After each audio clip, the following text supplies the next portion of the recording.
Winter weather advisory in effect from 6 p.m. this evening to 7 p.m. EST Monday. What? Lake enhanced snow expected. Total snow accumulations between 2 and 5 inches. Winds gusting as high as 35 miles per hour on Monday. Where? Erie and Huron counties.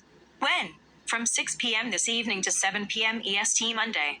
Impacts. Plan on slippery conditions with slower travel likely. The hazardous conditions could impact the Monday morning and evening commutes.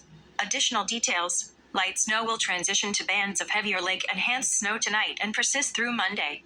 Periods of moderate to heavy snowfall are expected, with the heaviest snowfall likely on Monday morning. Slow down and use caution while traveling. The Ohio Department of Transportation and Ohio Turnpike and Infrastructure Commission strongly encourage motorists to heed all travel restrictions and delay unnecessary travel. Visit www.ogo.com for the latest travel, roadway, and traffic conditions.